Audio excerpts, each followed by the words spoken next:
Hello, hello, and welcome to my Ed Talk. This is Eddie O. I'm going to be your host. Today, we're not going to be talking about clones and the Cabbage Patch Babies. No, we're not. We are going to be talking about Portugal for this last episode of 2024. It's been a great year. My research has shown me incredible things, unbelievable things, amazing things, horrible things, and it doesn't slow down. Not going to go too deep into debunking or talking about how unlikely it would be that this infrastructure in Portugal would be so developed in the 1800s. There are a few pictures in here mixed in from the early 1900s you'll see with trolley cars, but predominantly here all this construction. These great works of construction, for the most part in Portugal, were built hundreds of years ago according to the records. 1200s, 1300s, 1400s. This church still stands today in Portugal.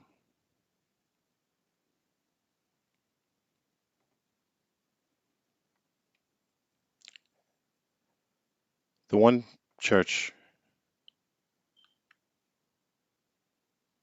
looks a little different than the tower behind it. The tower behind it is the Tower de Cleric. It is the tower of the clergy, and that was built in the 1700s, around 1750, in an amazing amount of years.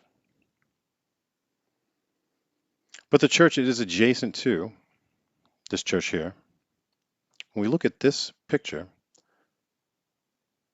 it looks like, it's been through some type of event, perhaps, someone forgot to unplug it. But this church here is the Tower of the Clergy, which is adjacent to that church.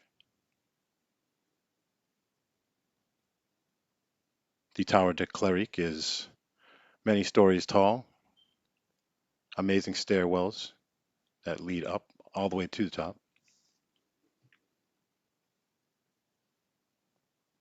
with an amazing view of the Porto.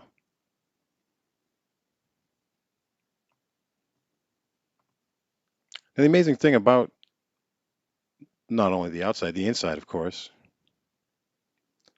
this specific tower, the detail, what they would call the Baroque style, from the intricate carvings, there is no steel frame to this building. Stone and stone alone, inside and out. In the 1800s, the fine craftsmen of the 1800s who got up there with chisels and chipped away and designed all this flawlessly. It's the first time.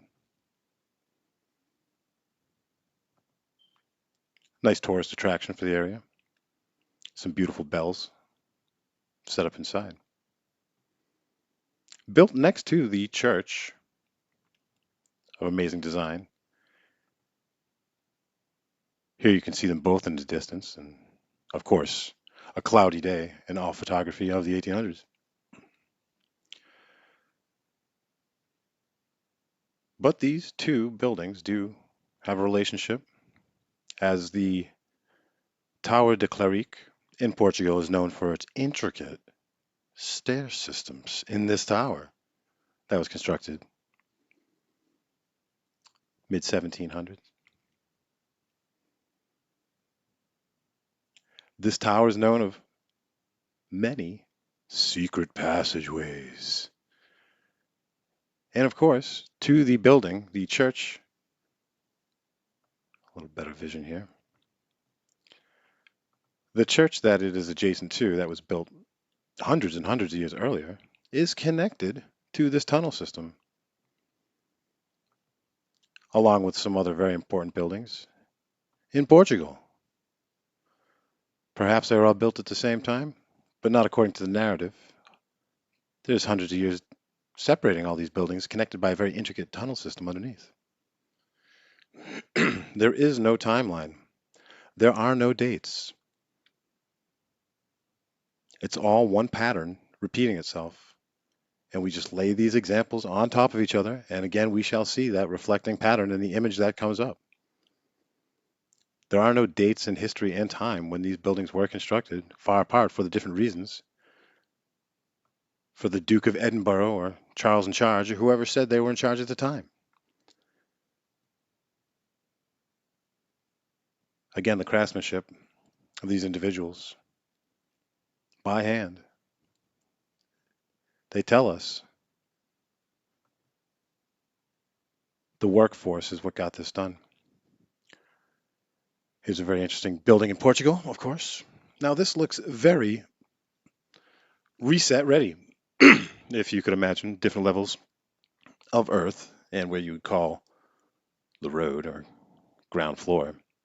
It looks like you could use those pillared archway columns and reset the level of dirt right up to there, couldn't you? And have a new set of doorways or a new first floor. And then you could probably put another 10 feet up, and then everything would be underground except for the very top floor. And I believe that's maybe possibly how some changed the tablecloth, so to say.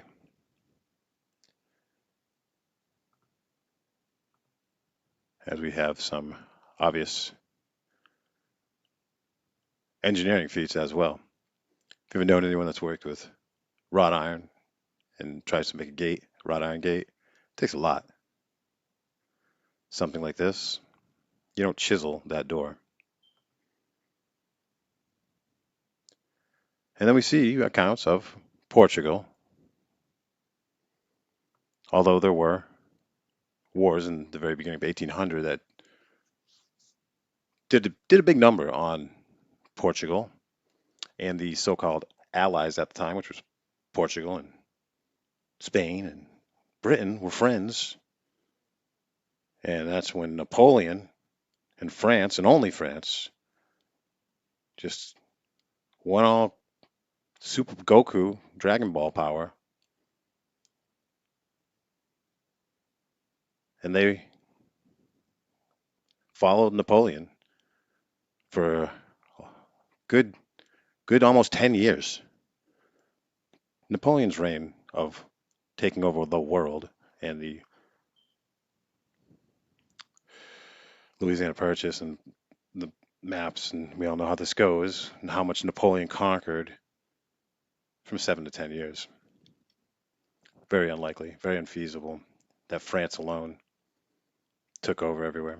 It's a passing of the buck. When you want to hide something in a group, you pass it back and forth to other people. You slide it behind your back. So you slide the keys from France to Britain to these other countries. And there is our tower, though, that was recently built, the recent most construction in the style building, somehow survives these efforts. Somewhat like a controlled demolition. This picture I found wonderful because we do not find this dome now. But if you look way back there, what do we see in the distance? If we zoom in, that's right, there's our tower. There it is on this, of course, accurate dating timeline, as they're so careful to never mess up at all. And here we go. This is just a great devastation. That's a very awkward aftermath of a devastation. What would you say this looks like? Halfway through an excavation? The whole place has just been excavated. In Portugal here, in these images and accounts of the 1800s.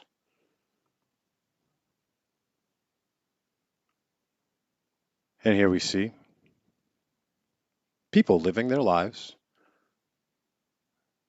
and what might be captioned under the picture in a history book, post-war, right after a defining victory of Napoleon had marched through Portugal and turned around and went the other way to Spain. And France started off complete surround. I don't know. I'm going to dig into that and a little bit of funny business, I believe.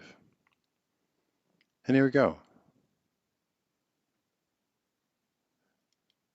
These accounts that are of Portugal, And we look at this. This looks like a pretty evolved, civilized, advanced race here. No different than anywhere else on the planet, though. The 1800s certainly were an amazing time to combine what remained of these old world structures that were built hundreds of years ago, combined with the 1800s. Then we see pictures like this of accounts of Portugal. And we don't reference this building now. Couldn't quite find this one currently. I guess once they're lost into the mix, think of all the great fires, all the beautiful buildings of great fires, they didn't have names, right? So once they're gone in history, gone but not forgotten, gone and forgotten is hopefully what they would like to see the outcome of.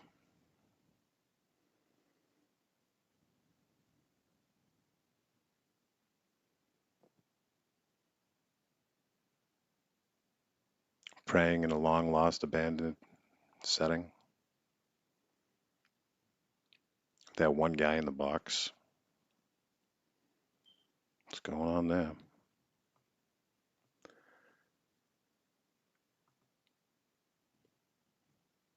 And we see one of the buildings that the tunnel systems from the Tower de Cleric and the Church de Cleric there that was built hundreds of years earlier, and their tunnel systems and their underground secret passages and stairwells that go down multiple floors and multiple levels.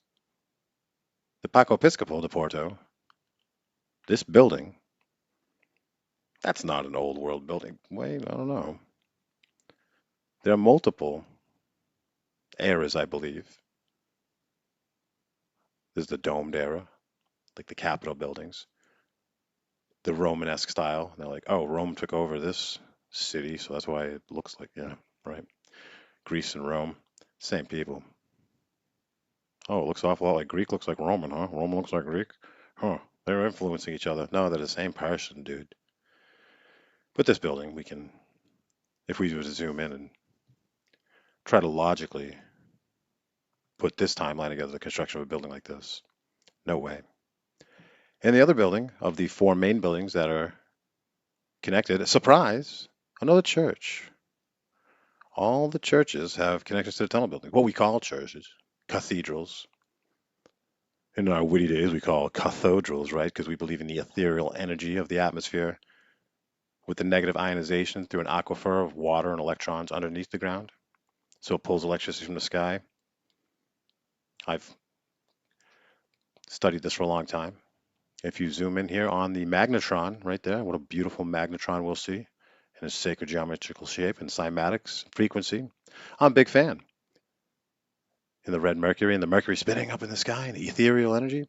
But my knowledge has sunk in now and got a little more grounded, literally, that the battery power is from the Earth itself. Of course, it's a connection in two poles in the sky and the ground, etc., positive, negative ion, but it's the Earth. And the discharge is going out into the sky. It's not grounding back into the Earth. Cows like to be milked, you know what I mean? So you gotta, energy is getting so built up in the Earth because we're not channeling that energy from the Earth. There's no relationship, so it's getting too built up and we're starving. But this building that's been here for, they pull a random date for 1622. They couldn't tell you things, more currently, but in 1401, they can tell you about a fire and the day that this guy stubbed his toe when he designed this building. They said, let's put a couple of guys up there, a couple people up on top. How beautiful is the inside of that? How beautiful. And in the 1890s, Portugal. Do we want to discuss when this was built? Would it matter what date they threw? If they threw any date prior to photography, and this is pretty gimmicky photography at best. When you start looking at enough of these pictures from the 1800s, you realize every single one of them is doctored. It looks like a Biltmore house. They all have very similar styles. This is in Portugal in the 1850s. The Biltmore family, they didn't build more. They certainly built less because they didn't build anything. but these repeating patterns of style. And the story narrative in the book history will tell you they were constructed in a Gothic style, constructed in a Baroque style. This is a Renaissance style, Romanesque throwback because it was cool, so it's in that style. It's not in that style. It is what it was, and it's the same time. It wasn't Rome, called Rome, whatever. It's a worldwide civilization. There was a lot of pillars. There was a lot of domes. There was a lot of buildings. There was a lot of housing.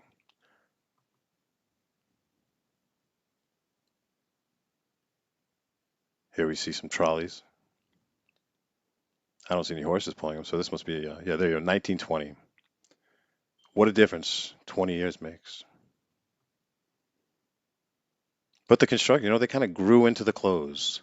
You'll grow into the city. You look at this backdrop of, it's just what a city's like. That's just what they look like, right? No problem. Don't look up. Don't look up. And here we have in the center, of course, in Portugal. Everybody loved wings worldwide. Everybody loved their wings. And my, would you look at that? That is Portugal. This is a trip down for Edio in Portugal. Some videos here. I appreciate everybody. If you could like the video, some clicks, like and subscribe. Hit that bell. You're notified when I do go live. Thank you, Chris. Please follow me on YouTube. All these long content videos are there in full. If someone was to show you this picture and say, where is this? Maybe someone would say Athens, or they would say maybe Rome, or maybe they would say Washington, D.C., or maybe they'd say Portugal, or Spain, or the Netherlands, or Holland.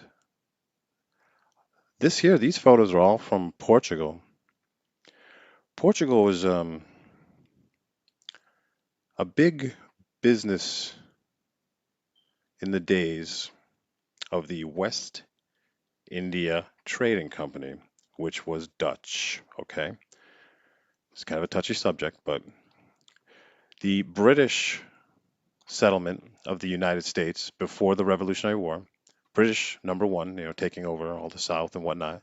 The Dutch, yes, Dutch, which is Holland, the Netherlands, Amsterdam, the headquarters of the West India Trading Company.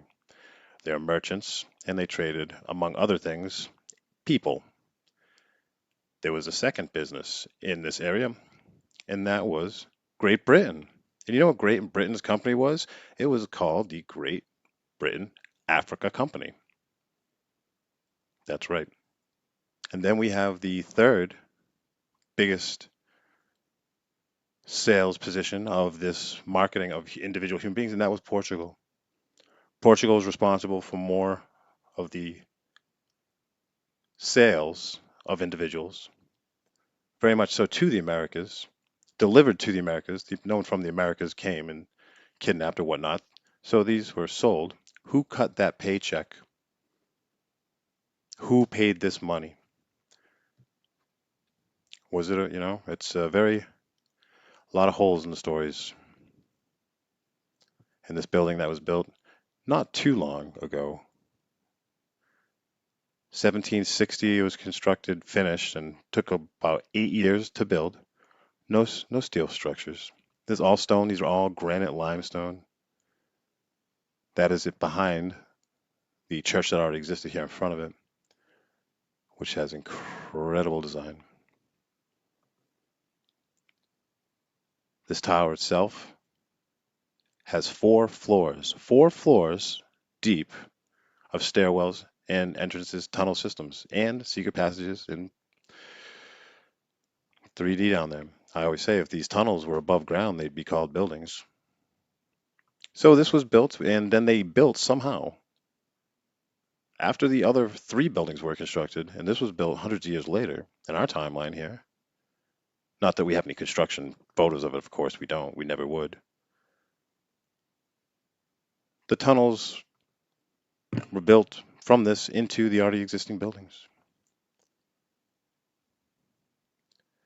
You look at this and, it'd be beautiful on my desk, a little paperweight right there. That's charming. It's very beautiful, balanced, geometrical. This is huge. This building, this tower alone, from the road up for square footage, we're talking 600,000 square feet. 600,000 square feet. That would be a big home for a homeowner now, wouldn't it?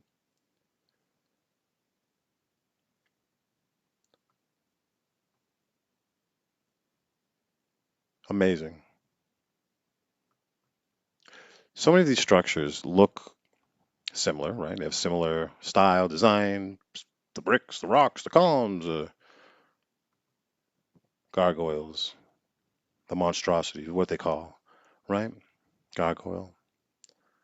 But they're all so uniquely different. And here we get a look at some of the stair systems here that they built.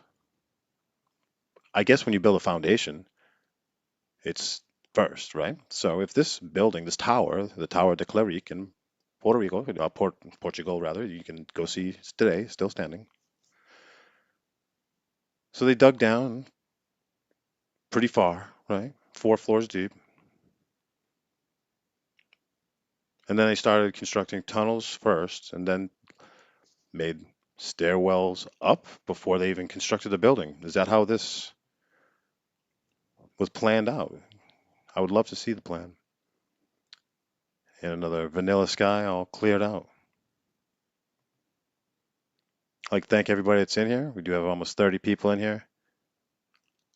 I appreciate the support. If you'd like to support my research and my presentations, if everyone in here cash out me $1 right now, it'd be closer to my goal. I'm trying to get a Windows 11 setup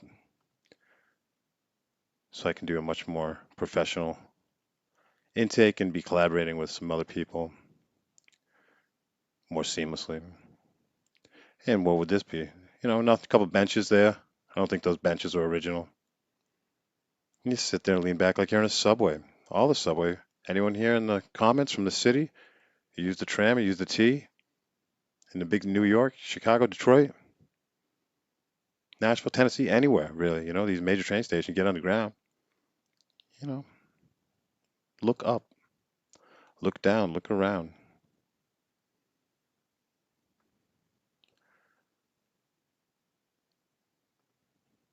The magic, the energy, the feelings that these buildings, to be in them and around them, would be inspiring all day, I would imagine. So, part of our McDonald's diet and high fructose corn syrup lifestyle is to live in boxes. Nothing in nature's perfectly square. These are all move. There's life to these buildings. Inspiration. And here we are, the Tower de Cleric. What a magnificent design. And of course, the architect who drew this up was a contest winner. It's always a contest winner, usually the son of a pastor or somebody just came over, a 22-year-old just fresh out of some secret society college and decided to enter the architecture contest because they wanted to build a new church to replace the old one, which was already there but made out of wood, and they had to do this. It's forgery, basically. They are signing their name on the mortgage, and they do not have any right to do so. Whoever they, what I mean, we are all us, we are all them. It's not that kind of party. But it's just a lie. It's that flat lie, It's like, give me back my wall. I don't have it. Yeah, you do. Nope. And when you look at the amount of excavation worldwide for these roads, these flat roads, like all this great construction, not a great example here, but when you see these dirt roads on a finely constructed building from some of these images in the 1800s, these powers that be that came in and claimed the deeds to these buildings and called them banks and schools and offices and churches and capitol buildings and insane asylums and whatever they wanted to call them. It was already pretty much mostly, I would say 90% excavated. There was some cleanup work to do, but yes, Chris, you're absolutely right. I believe this society with these kind of buildings and infrastructure had more of a level design, like a level, like a game or a video game, like a level design for that kind of success to be self-sufficient. You know, the architecture seems ergonomic, if that translates, because the way you move, if you're doing parkour around here, you'd be swinging around pillars, jump around, high-fiving statue guys and angels and stuff. Be a whole different ballgame, wouldn't it? But when you think of Portugal, you don't really think of the East India Trading Company and how responsible Portugal and the East India Company itself in Amsterdam, in Holland, the Netherlands, in the Dutch, right there, same place where we have Switzerland, we have Geneva, and we have the small guard of the Vatican, and we have the banks. The Dutch banks are stronger than like the Swiss banks are Dutch banks, right? It's all Holland, Dutch, Switzerland right there. It's all considered Dutch. The Dutch sold the predominant amount when everyone's trying to blame Henry America or this guy, like for, if you want to point a finger, point it at the Dutch colonies. Oh, buddy, buddy, where did that money go for all those sales of those products? Well, I'll tell you right now, the Dutch banking system, which is not FDIC insured or anything, right? Premium security. It's like giant safety deposit box for the really ultra wealthy in these Swiss bank accounts or whatnot. The Dutch accounts that stocked up their accounts with the purchase of their, well, not purchase, the sales of individuals through the East India Trading Company. Just like Portugal and just like Great Britain, and the company was literally called the Africa Company. It's quite bizarre. Well, that's the story that is told, and even the probably false stories are still kind of hidden. It's like they make a struggle to find the fake truth.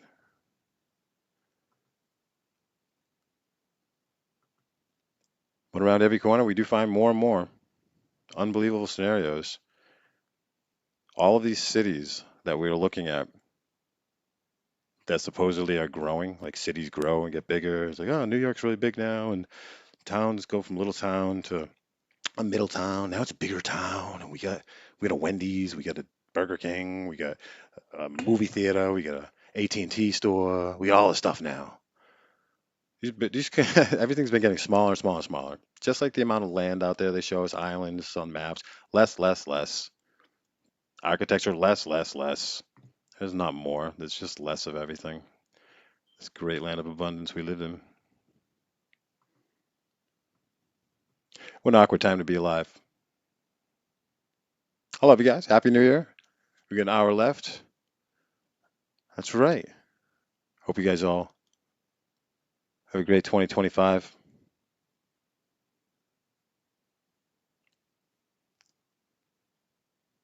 Yeah, they are all empty. There is no population at all, my friend.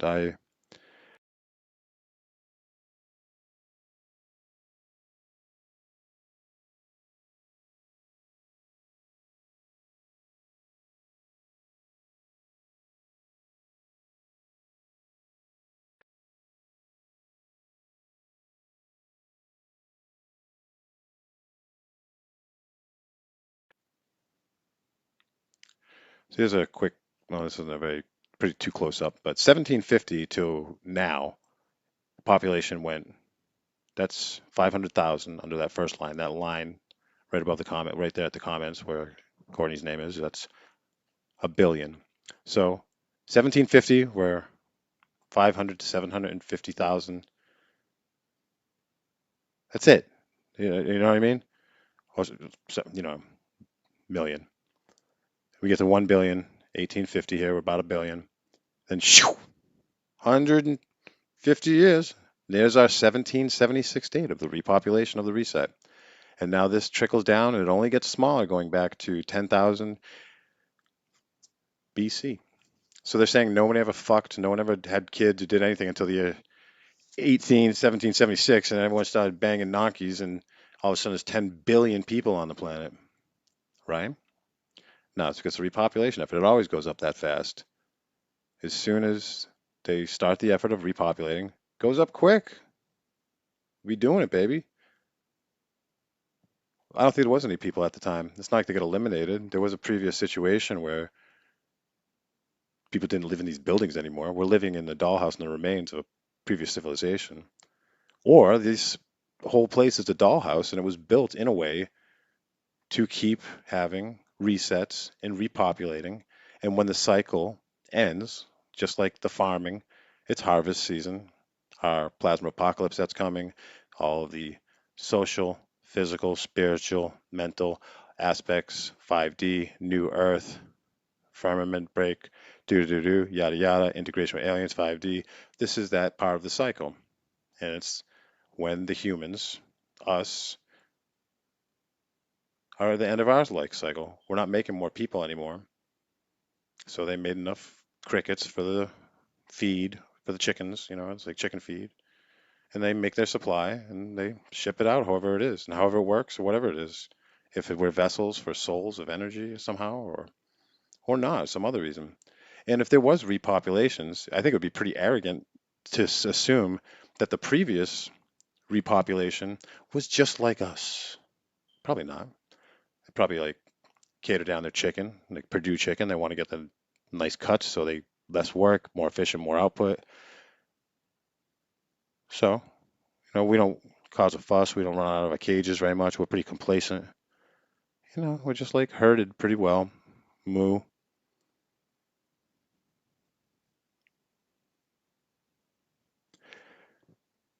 We are not the evolutionary high point of bipeds and a bipedal animal on this land.